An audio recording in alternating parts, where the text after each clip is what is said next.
Essa palestra, ela nasceu de um trabalho, em decorrência de que muitos de nós, deixamos para cuidar, às vezes, de documentos importantes durante a nossa vida funcional, muito em cima do direito que nós queremos pleitear.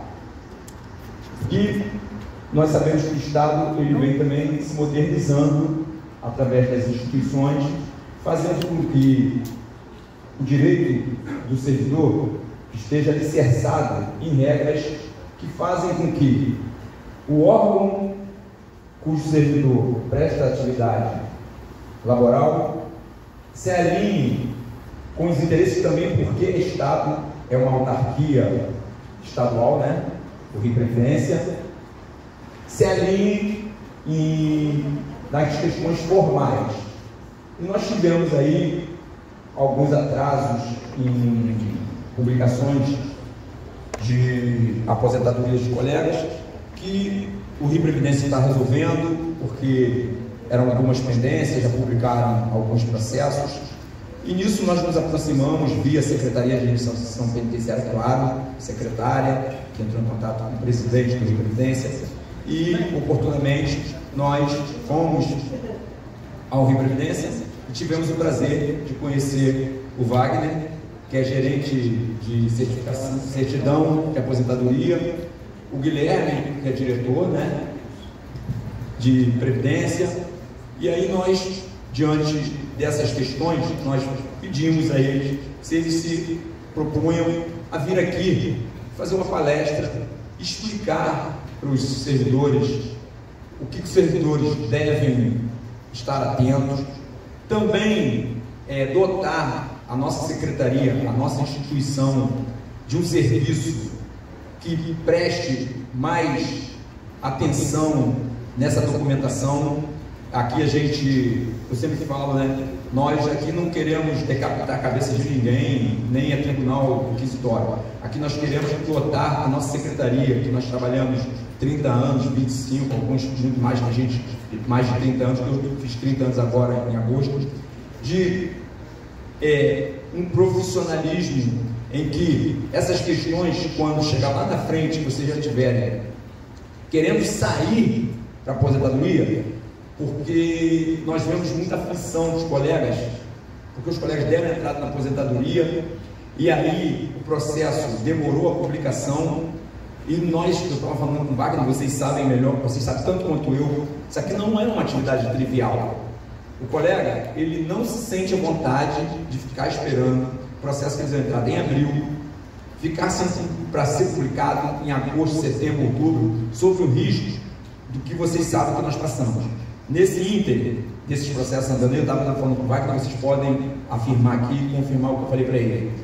Teve aquela situação do túnel lá no PC, teve fuga, tem ocorrências toda hora que o colega pode, praticamente num processo em que ele deveria estar aposentado, ele correu o risco de responder um processo por conta dessa questão. Então o Wagner está aqui, o Wagner vai explicar para nós, policiais penais, o que nós devemos fazer, não tão somente para nós, policiais penais, também ajudar os nossos companheiros, porque nós sabemos que também, Wagner, vamos fazer uma meia-culpa, e isso aí na qualidade de presidente do sindicato, eu fico muito à vontade para fazer isso, porque como nós buscamos resolver os problemas dos servidores, também eu sempre falo, eu admoesto os meus pares em relação a eles cuidarem dos interesses dele, antes que, eventualmente, eu quero me aposentar amanhã, mas não pegou a certidão no INSS, não pegou certidão eventualmente num ente público que ele trabalhou. Estou até com um caso aqui hoje que o colega me incomodou, falou Gutenberg, mas eu tenho que se aposentar, e aí eu fui para dentro do processo dele para a Cristina semana passada, tive aqui quinta-feira, e aí ele apresentou um documento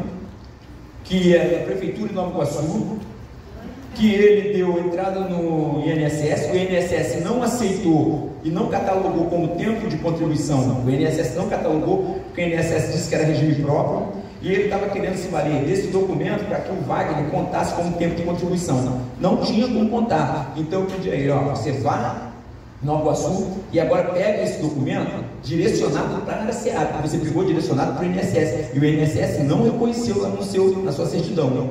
Aí ele até me passou hoje, passou a documentação, que ele foi lá, deu uma entrada, fez um documento próprio punho, aí pegou um protocolo. Então, aquilo que for de responsabilidade da administração da SEAP, do setor de superintendência, nós vamos cobrar. É o nosso papel. Nós vamos exigir que as coisas aconteçam. Mas também nós temos que fazer também, do mesmo modo, que o servidor também faça o papel dele, para que nós possamos alcançar o melhor resultado para o servidor e para o serviço público. E outro, é aquilo que eu falo, nós, no sindicato, não estamos aqui, não é nosso papel fazer caça às bruxas. Nosso papel é nós avançarmos e dotarmos e trabalharmos, como o Wagner falou. Vocês têm que trabalhar para que a SEAP crie um quadro de profissionalismo, que isso não ocorra com tanta incidência. Eu acho que essa é a finalidade. O Wagner vai nos ajudar aqui hoje. Eu estou muito grato à SEAP por ter feito esse contato através da Cristiane, superintendente. Eu cheguei ao Wagner através da Cristiane, e que pede a secretária também numa conversa com o diretoria e a secretária ter tomado a frente dessa situação com o presidente do Rio Previdência. E eu espero que nós saímos daqui com muitos esclarecimentos, Wagner, e dotar esse mecanismo de entrada de processo de aposentadoria e eventual publicação com mais com tempo adequado, que satisfaça o interesse da administração, do Rio Previdência e do servidor. Porque, como eu falei com o Wagner, já tem decisões no STJ de que o tempo razoável de publicação da entrada do pedido de aposentadoria à publicação são 2 meses sob pena de dano material, dano moral não, sob pena de dano material. Então, mas para isso o processo precisa estar bem instruído, tá bom? Então vai passar a palavra para você, boa palestra aí, que nós saímos daqui com muitos esclarecimentos. Bom, pessoal, em primeiro lugar, eu quero agradecer o convite que foi feito pelo sindicato. Me senti honrado pelo convite. Também agradecer a disponibilidade do auditório à Secretaria de Administração Penitenciária e pedir desculpas aí a todos pela ausência do diretor de Seguridade de Previdência, porque apareceu um ente próximo a ele e o sepultamento, na realidade, está ocorrendo agora em Niterói, e aí, infelizmente, ele, embora tenha confirmado a presença dele, ele não pôde comparecer. Quero também agradecer a presença de todos. O intuito já é parte que o Gutenberg colocou. Esclarecer aí a vocês no que for possível.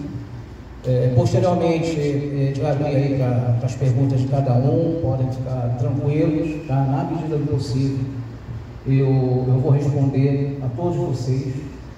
O contato lá no Rio Previdência, a princípio, com o meio Gutenberg está aberto, e eu espero que com isso, de fato, a gente consiga esclarecer os pontos mais sensíveis. E com relação às questões de instrução processual, eu mais à frente vou entrar um pouco mais em alguns detalhes com vocês, para vocês entenderem exatamente o que o Gutenberg estava falando, principalmente no aspecto do servidor ajudar a sanear essa documentação do decorrer da vida profissional dele. Isso é essencial para que se consiga dar celeridade aos processos de aposentadoria. Parte disso o Gutenberg já representou. Meu nome é Wagner, eu sou o gerente de certidão e aposentadoria do Rio Previdência. Eu sou servidor concursado do Rio Previdência há 12 anos e dos 12 tenho 11 anos de Previdência. Desde basicamente que eu ingressei no Rio Previdência, eu lido na área previdenciária e na área operacional. Eu vim de pensão, tá? No primeiro momento eu fui auditor de benefícios, eu fui chefe de setor, fui coordenador de pensão e assumi a gerência de aposentadoria agora em novembro de 2023. Tá? parte desse, antes de nós entrarmos aqui propriamente nas questões da legislação, eu só vou pontuar uma situação, já que o Tenterg mencionou a questão inicialmente da demora de alguns processos. Nós temos um problema grave no Estado, que todos vocês são sabedores, do famigerado estágio experimental. Né? Isso causava N entraves na transição em que nós assumimos as aposentadorias de vários órgãos do Estado. Ainda faltam alguns, mas esse projeto é de 2018 e o Rio Previdência, como autarquia previdenciária, ele irá assumir 100% das aposentadorias do Poder Executivo de todo o Estado. E por conta das mudanças, né, das alterações legislativas, esse projeto ele acabou dando uma paralisada, né, lá em 2019 com a emenda constitucional federal, e aí isso começou os estudos para cada estado, cada ente federativo na realidade, legislar a sua própria lei previdenciária, e nada mais justo. E isso fez com que esse projeto atrasasse um pouquinho. Tá? Parte da minha missão, que pareça, até 31 de dezembro agora de 24, eu tenho que colocar 100% dos órgãos que ainda estão faltando dentro do Rio Previdência. Lá em final de abril, eu comecei as tratativas com a SEAP para que nós cumpríssemos esse decreto para emergência desde 2018. E nesse meio tempo surgiu o problema da determinação do Tribunal de Contas para que o Estado reconhecesse todo o período do estágio experimental como tempo de efetivo exercício. Acho que grande parte de vocês aí já estavam passando por isso, ficaram 2, 3, 4 anos. A Secretaria Estadual de Saúde, por mais absurdo que tenha sido, já peguei caso lá que o servidor ficou 9 anos, teve seu ato de investidura 9 anos depois. Então isso tudo complicou um pouco, até porque sabíamos que a decisão do Tribunal de Contas estava prestes a ser definida, e aí inicialmente optou-se aguardar um pouco, tá? E assim que essa legislação saísse, a gente ia tocar os processos, até para evitar questões de diligência futura e tudo mais. E isso realmente atrasou um pouquinho. Tá? Mas como a gente não entrar nessa seara agora, depois eu vou voltar nesse assunto, tá? Que se envolve particularmente as certidões de tempo de contribuição. Então eu vou explicar um pouco para vocês as mudanças, né? O impacto principal da mudança legislativa. E essa história, na verdade, ela começa lá com a emenda 103, né, de 2019, repetindo, quando foi de fato, né, assim, definido lá pelo Supremo Tribunal Federal que os entes federativos tinham poder e deveriam legislar e fazer sua legislação previdenciária e que será a autonomia de cada ente federativo. Esse foi o grande marco aí, na minha opinião, para quem lida com previdência. Finalmente, cada estado com as suas características, as suas questões de regulamento, né, de carreiras, pudesse fazer cada estado ou cada município uma lei que se adequasse de fato à necessidade de cada um. Para mim, repito, o grande diferencial da emenda 103 foi esse. E o segundo, que eu entendo que atinge principalmente vocês, foi finalmente entenderem também que a atividade policial deveria ser validada também no período que esse servidor hoje, que é policial penal, ele pudesse aproveitar o tempo dele em contar para a atividade, né, porque ele era militar, independente de ser conscrito, ou oficial, ou melhor, um militar temporário. Eu acho que faz duas, na minha opinião, repito, foi os grandes diferenciais da emenda 103. Com todos, claro, qualquer lei, né, que reduz o nosso direito é ótimo, né, que a gente eu não estou aqui defendendo a reforma em si e os outros aspectos. Mas nesse, para mim, eu acho que finalmente o legislador ele acertou. Tá? Mas vamos lá. Bom, como eu estava falando, essa história começa por emenda 103, e lá em outubro de 21, no estado do Rio de Janeiro, sancionou a sua emenda constitucional 90. Paralelamente a isso, a gente tem a lei complementar 195. Eu optei, tá, em falar estritamente da emenda constitucional 90, porque a 195 é muito extensa. Tá? O número de regras possíveis que esse servidor venha aproveitar uma 195 é bem ampla, mas ela basicamente não atinge vocês, né? Pelo menos não o pessoal que está atualmente já com tempo suficiente da aposentadoria. elas são regras permanentes e vai alcançar, de repente, o colega ali, de repente, o César e alguns outros que vieram depois, dependendo, claro, do que vem aí à frente ser definido e caso a lei não modifique. Agora, essa 90, o que é? É uma regra de transição. Né? É ela, de fato, que eu entendo que deve interessar muito a vocês. Então, vamos lá. Em seguida, a emenda constitucional 90, ela, embora tenha tido alguns diferenciais, ela realmente deixou de atender a categoria da segurança como um todo. Não só no policial penal, quanto no policial civil, ou agente socioeducativo. E você repara o seguinte, para não me estender muito, né? Porque hoje todo mundo está olhando, na verdade, a emenda constitucional 94, que, por sua vez, como vocês estão vendo lá, ela deu uma nova redação ao artigo 5º da EC 90. Na realidade, o que ela fez? Ela apenas, reparem bem que ela acrescentou o parágrafo 3º, o 12º, desculpa, o 11º e o 12º. Ela trouxe lá para cima para o artigo 5º. Na realidade, ele criou, mas o artigo não existia, né? O parágrafo 12 ele não existia na lei original. E isso aí é que, a princípio, eu tenho certeza que a grande maioria está querendo entender para ver se é de fato o que está sendo assim comentado. Eu até falei com um colega de vocês ali, alguns escutaram. Eu tenho escutado, esse 94 não precisa mais de idade. Não é bem isso. Tem um preço para isso. Tá? Mas vamos lá.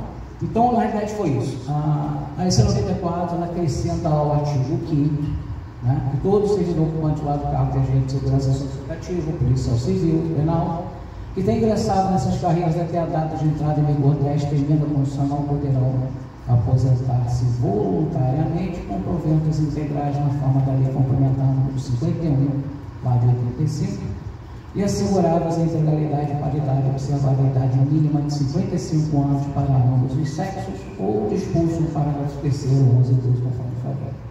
O que é interessante é vocês entenderem bem desse artigo.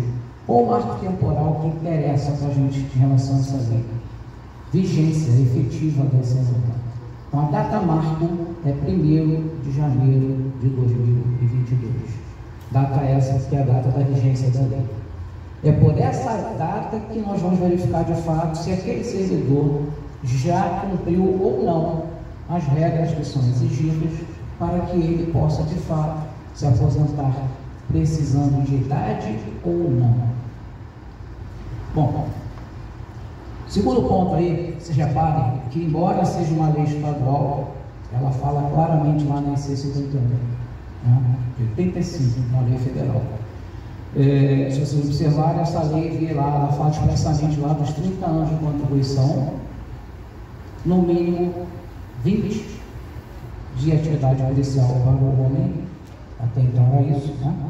E para a mulher, 25 anos de contribuição com 15 de atividade policial. Bom, qual o detalhe aqui? Na realidade, o legislador ficou olhando lá para essa lei e, na realidade, ele estendeu a aplicabilidade dessa lei federal para os entes federativos para quem fez a sua reforma previdenciária, vamos chamar assim. Então é o seguinte, o servidor que lá, em 1º de janeiro de 2022, ele tinha 30 anos de contribuição, homem, 25 anos, mulher, 20 anos de atividade policial, sexo masculino, e 15 anos de atividade policial, sexo feminino, de fato não precisa da idade. Tá? Por quê? Você chama de direito adquirido. Então ele cumpriu a exigência da lei antes da entrada em vigor da emenda constitucional. Então, repetindo, não há que se olhar a idade desse servidor. Agora, nesse detalhe aí dos 20 anos de atividade policial, entra o que eu falei anteriormente, né? O que vai ser considerado como atividade policial? O tempo de... Só um minuto.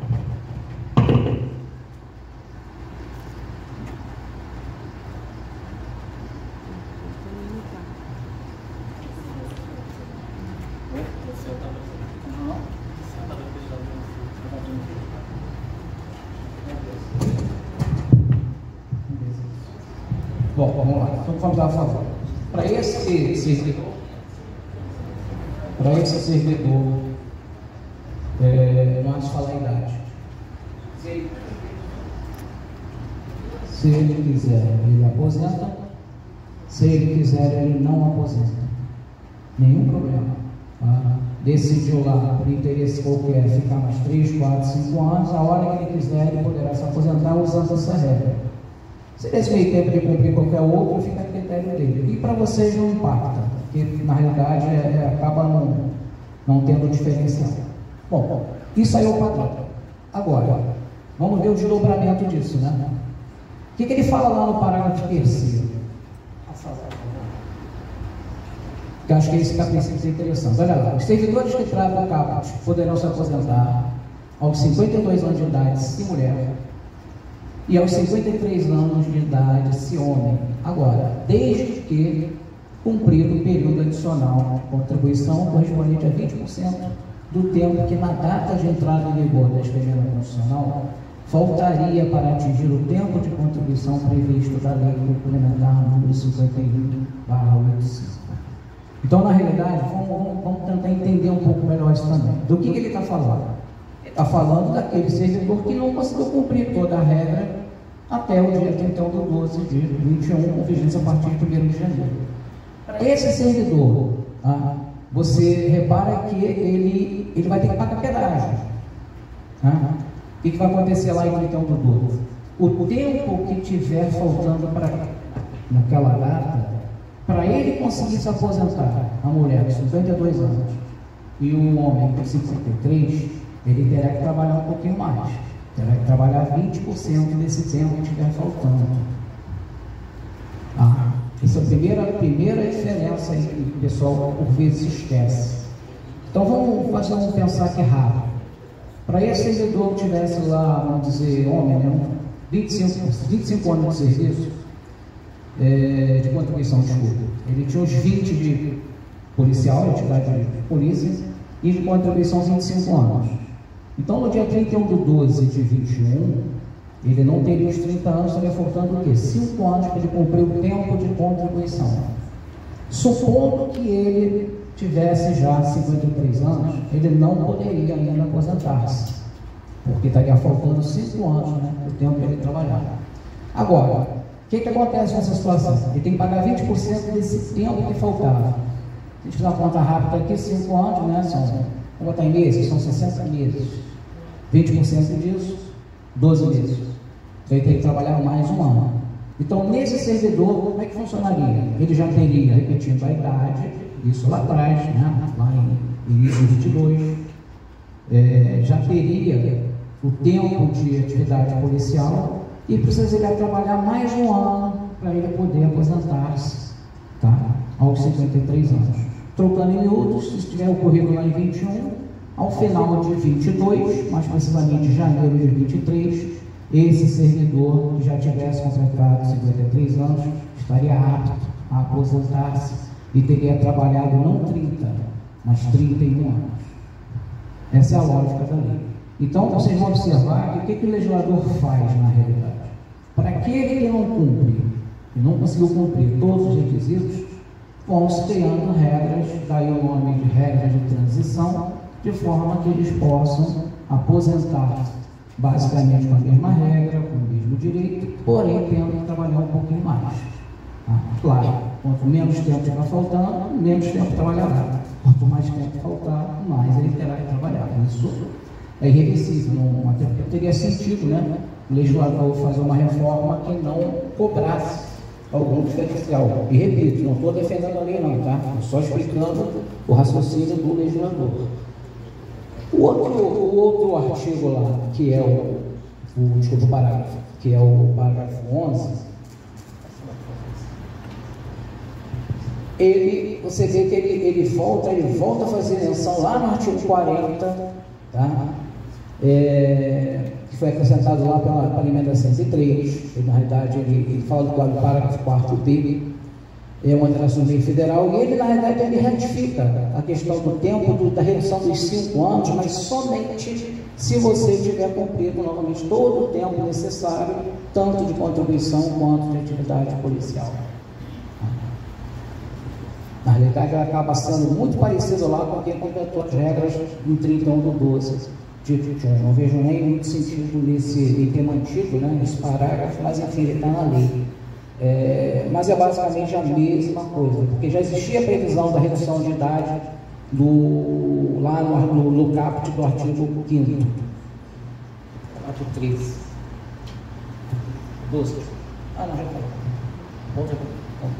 Bom, quando chega agora em 22, então na verdade a gente está falando de 2 regras, né, até agora. Uma regra plena,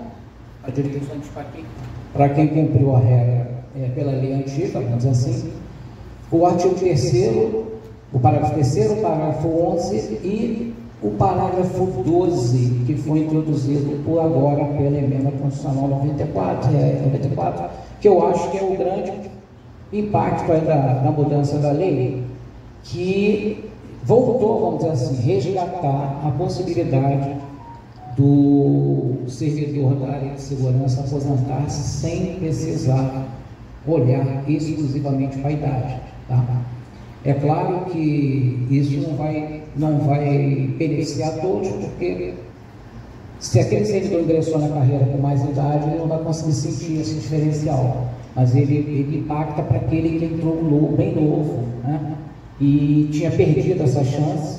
Ele teria que trabalhar muito mais que o colega, aí seria o inverso, ele estaria pagando um preço por ter ingressado mais jovem na carreira, em detrimento daquele que tem a mesma carreira que ele, muitas vezes ingressou no mesmo concurso e que acabaria trabalhando menos que ele e numa atividade que, embora a gente não viva, né, pelo menos na minha área, mas por tudo que se escuta, pelo que se lê nos jornais, pelo que se comenta, é de alto impacto para o ser humano.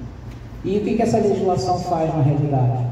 Ela diz o seguinte: tá bom, você não precisa da idade, mas enquanto lá no parágrafo 3º eu te pedi 20%, nessa eu vou pedir 100% do que estiver faltando para você aposentar-se, olhando apenas o tempo de contribuição e o tempo de atividade policial lá em 1º de janeiro de 2022.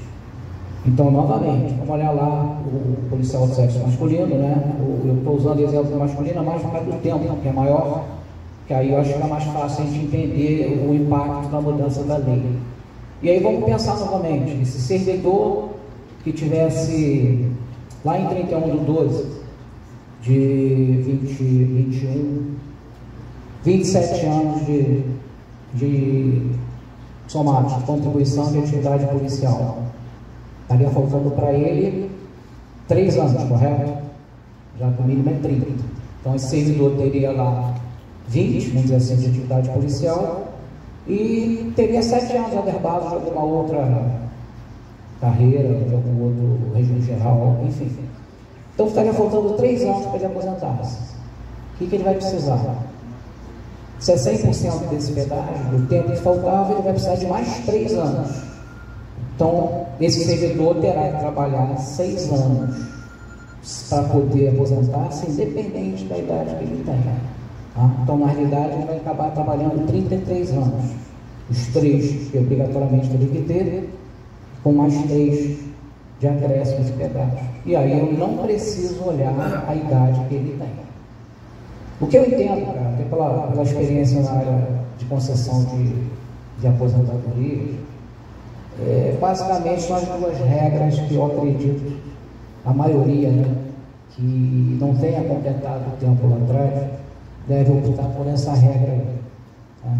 Eu tive assim, até preocupado com essas questões do impacto do volume que possa surgir de requerimentos de aposentadoria. A gente tem acesso às bases, né, de folha de todos os órgãos que estão dentro do CIRH. E, assim, você está em torno, corrija aí se eu estiver errado também, em torno, acho que 5.860 e poucos servidores como um todo, E lá, pelo menos, que nós identificamos, era aproximadamente 1.000, arredondando, tá? 1.500 servidores recebendo abono permanência. É isso? Ou próximo disso? É porque você está fazendo a conta com o pessoal da área técnica, né? Sim, perfeito. Eu li como um todo, tá? Mas não estou dizendo que sejam só policiais, não. Estou dando o quantitativo total. Mas vocês são mais que ele, quase 90% disso. Não é? Então isso me preocupou bastante. A última vez que eu estive aqui, tem questão de 10 dias, 15 dias, eu tive com a Cristiane e até me surpreendeu porque ela falou que a princípio, aliás, o César está ali também pode ratificar ou não, vou falar. E até o presente momento não me parece que estão no fluxo normal, né? Nada assim ainda fora da curva com relação aos requerimentos de aposentadoria. É isso? Não, então ótimo. Então, pessoal, é o que eu estava falando para vocês. Basicamente, eu acredito que esses dois parágrafos que os próximos, né, que requerer seus benefícios estão enquadrados. De maneira inicial, nós recebemos de solicitação de aposentadoria, foram 54 processos, 23 foram já aposentados com o correspondente ato de aposentadoria já publicado no decorrer do final de agosto e início de setembro.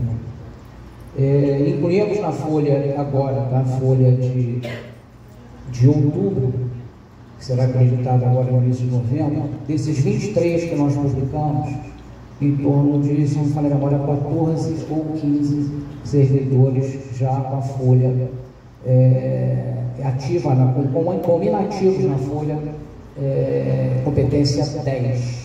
Tá?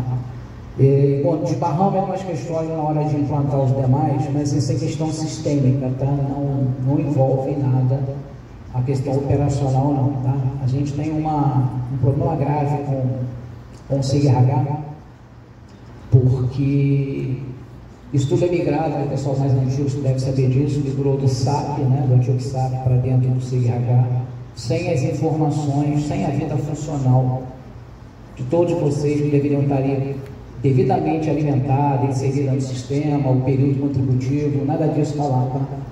Então, aí o pessoal que trabalha no setor da superintendência de RH está enfrentando alguma dificuldade de conseguir lançar isso. A gente, na hora que vai fazer, esbarra na própria parametrização do SIG, por vezes não deixa lançar, e aí isso demanda intervenção direta da SUSIG, da Casa Civil, até que consiga ajustar e a gente consiga implantar em folha.